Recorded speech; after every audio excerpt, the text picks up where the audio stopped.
Dear student, आज हम लोग फ्यूचर कंटीन्यूअस टेंस पढ़ने जा रहे हैं। इससे पहले आप कल के वीडियो में देखे होंगे, हमने पास्ट कंटीन्यूअस टेंस पढ़ाया था और आप लोग काफ़ी कमेंट कर रहे हैं और लाइक भी कर रहे हैं। और मैं चाहता हूँ और अधिक से अधिक आप अपने ग्रुप में शेयर करें। नहीं कर रहे हैं। शेयर करें और अधिक शेयर करें। जितना मतलब मुझे ऐसा है कि आप और अधिक शेयर करेंगे, जितना करना चाहिए उतना नहीं कर रहे हैं आप। कोशिश करें कि अपने साथियों को शेयर करें और वीडियो में कमेंट भी डालें, अपनी प्रॉब्लम भी हमें लिखें ताकि हम अपने वीडियो में बेहतरी ला सकें। तो आइए अब ज़्यादा बात ना करके हम सीधा अपने विषय पर आते हैं और आपको आज पढ़ाना है फ्यूचर कंटीन्यूअस टेंस। सबसे पहले जैसा कि हम लिखते हैं इस टेंस की पहचान, तो इस टेंस की पहचान है हिंदी वाक्य के अंत में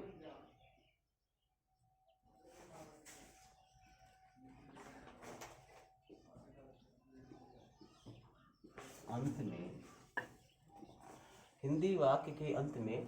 अब देखिए, कल मैंने आपको बताया था कि जैसे आप टेंस का नाम पढ़ें वैसे ही आपके माइंड में पहचान क्लियर हो जानी चाहिए। जैसे फ्यूचर है तो गा गी आना है, कंटिन्यूअस है तो रहा आना है। तो अगर हिंदी के वाक्य का हमारा जो सब्जेक्ट है वो सिंगुलर है, प्लूरल है, तो ये क्लियर हो जाएगा कि क्या आएगा। जैसे मान लीजिए कोई पुरुष बालक है तो आप बोलोगे वह विद्यालय जा रहा होगा, और यदि वो लड़की है तो वह विद्यालय जा रही होगी। बहुवचन करता है तो वह विद्यालय जा रहे होंगे। फॉर एग्जाम्पल ये वाक्य था हमारा। अब यहाँ क्या हो जाएगा, हिंदी वाक्य के अंत में रहा होगा, रहा होगा, रही होगी, रहे होंगे आदि शब्द आते हैं, आदि शब्द आते हैं। ये पहचान हो गई हमारी फ्यूचर कंटिन्यूअस की। हिंदी वाक्य के अंत में रहा होगा, रही होगी, रहे होंगे आदि शब्द आते हैं। अगली चीज जो हम लोग लिखते हैं वो है सहायक क्रिया, हेल्पिंग वर्ब। शॉर्ट में लिख दीजिए। इस टेंस की सहायक क्रिया है शैल बी और विल बी। प्रयोग हमने आपको फ्यूचर में जो बताया था कि आई वी को छोड़कर शेष सभी कर्ता के साथ हम विल का प्रयोग करते हैं। तो वो लाइन आपको रिपीट कर देते हैं। आई और वी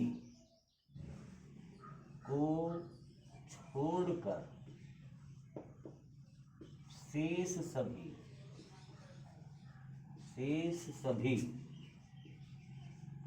कर्ता के साथ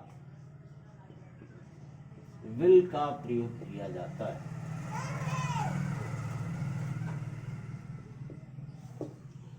तो जब सभी कर्ता के साथ विल का प्रयोग होगा फिर आई वी के साथ क्या होगा, शैल बी का प्रयोग हो जाएगा। हाँ, एक बात और ध्यान रखें कि अगर वाक्य आपका नेगेटिव है तो शैल not B, will not be हो जाता है। नॉट जो है वो इसके बाद जो हमारे, अभी समझिए शैल क्या है, हेल्पिंग वर्ब है और बी इसका सपोर्टिंग वर्ब है। ध्यान लीजिए हमारा वाक्य है असर्टिव, तो असर्टिव वाक्यों के लिए जो नियम आपने सीखे हैं वही रहेगा। सबसे पहले आप लिखेंगे सब्जेक्ट प्लस हेल्पिंग वर्ब में आपका शैल विल है तो आप शैल विल लिख सकते हैं। यहाँ पर shall will plus not plus be plus verb की फर्स्ट फॉर्म में ING plus object plus MPTR, manner place time reason. ये हमारा वाक्य का जो अगर एसर्टिव सेंटेंस है, साधारण वाक्य है, चाहे वो पॉजिटिव हो या नेगेटिव, तो इसी सूत्र का आप प्रयोग करें। अगर पॉजिटिव होगा तो नॉट आप नहीं लगाएंगे, अगर नेगेटिव होगा तो नॉट लगेगा। जैसे हम कल यहाँ अनुवाद सीख रहे होंगे, ये हमारा वाक्य है। हम कल यहाँ अनुवाद सीख रहे होंगे। आप वाक्य के अंत में देखेंगे तो रहे होंगे आया से क्लियर है कि वाक्य फ्यूचर कंटिन्यूअस टेंस का है।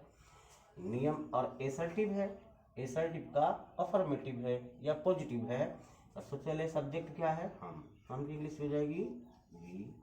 हेल्पिंग वर्ब, और वी के साथ हम क्या लगाएंगे, शैल, वी शैल। नेगेटिव वाक्य है नहीं तो नॉट की जरूरत ही नहीं है, आप छोड़ दीजिए, बी ले लीजिए, वी शैल बी।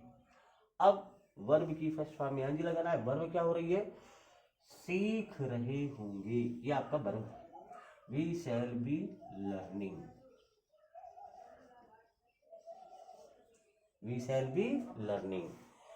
क्या सीख रहे होंगे, ऑब्जेक्ट है आपका अनुवाद, अनुवाद के लिए जाएगी ट्रांसलेशन, ट्रांसलेशन। अब क्या चाहिए आपको, मैनर नहीं दिया गया है, प्लेस दिया गया है यहाँ, आप लगा दीजिए हियर। उसके बाद टाइम दिया गया है कल, टुमारो। इसको थोड़ा ध्यान रखें कि अगर फ्यूचर का है वाक्य तो हम टुमारो लगाते हैं, पास्ट का होता है तो यस्टरडे, और अगर प्रेजेंट है तो टुडे, ये ध्यान रखें।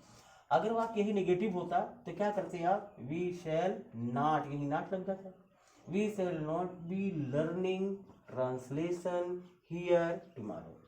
अब एक इंट्रोगेटिव समझ लीजिए।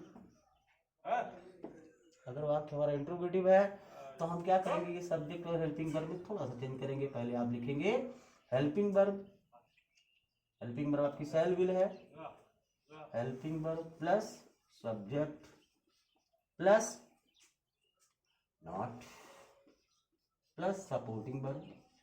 अब आपकी भी सपोर्टिंग वर्ब है, प्लस वर्ब की फर्स्ट फॉर्म में आईएनजी प्लस ऑब्जेक्ट प्लस एमपीटीआर, अंत में क्वेश्चन।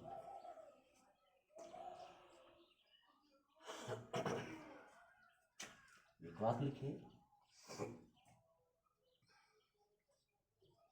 क्या वह प्रतिदिन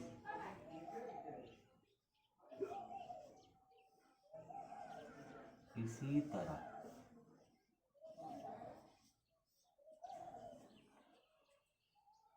अभ्यास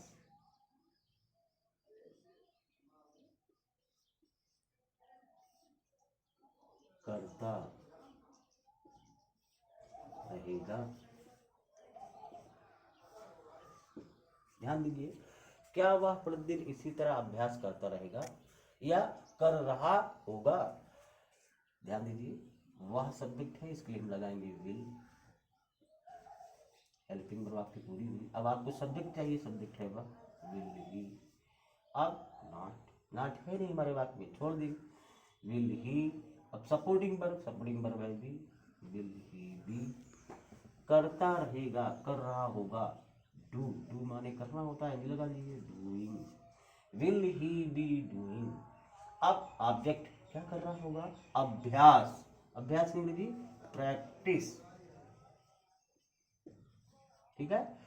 कुछ लोग कहते सर हम एक्सरसाइज लिख दें, एक्सरसाइज लिख सकते हैं, will he be doing practice. अब आपको क्या चाहिए, अभ्यास ऑब्जेक्ट तक पहुंच गए, अब आपको मैनर चाहिए, तरीका। इसी तरह लाइक दिस, लाइक दिस, इसी तरह हो गया। अब आपको क्या चाहिए, प्लेस, हमारे वाक्य में प्लेस नहीं दिया गया है तो टाइम देखिए, टाइम दिया गया है प्रतिदिन, आप लिख देंगे एवरी डे, एवरी डे। अंत में इंक्लूडिंग मार्क, क्या वह प्रतिदिन इसी तरह अभ्यास करता रहेगा, will he be doing practice like this every day. ये वाक्य आपका इंटरोगेटिव हो गया। और अगर कोई वाक्य आपको प्रश्नवाचक शब्द वाला मिलता है, हाँ, तो हम क्वेश्चन वर्ड जो है वो हेल्पिंग वर्ब के पहले लगा देते हैं। हम एक वाक्य आपको आज समझाते हैं, वह कहाँ जा रहा होगा, मान लीजिए वाक्य हमारा, ठीक है। अब इस वाक्य को करने के लिए, वाक्य इंट्रोगेटिव है लेकिन कैसा, जिसे हम डबल इंट्रोगेटिव भी कहते हैं, जिसमें इंट्रोगेटिव वर्ड आया है कहाँ। तो सबसे पहले ऐसे वाक्यों में अगर आता है कोई प्रश्न सब, तो उसकी अंग्रेजी पहले लगाते हैं, वेयर फॉर हेल्पिंग वर्ब, वह है वाक्य हेल्पिंग वर्ब लगाओगे विल, फिर सब्जेक्ट वह ही, सपोर्टिंग वर्ब क्योंकि नेगेटिव है नहीं, supporting verb be, where will he be, अब मेन वर्ब लगा दीजिए गोइंग, अंत में क्वेश्चन मार्क लगा दीजिए। ठीक है, ओके, थैंक्स। बच्चों आपको यही एक्सरसाइज घर पर होमवर्क के रूप में करना है, इसे करिए, और अगर इसमें आपकी कोई समस्या है तो आप प्लीज़ कमेंट करिए, आपकी समस्या हल की जाएगी।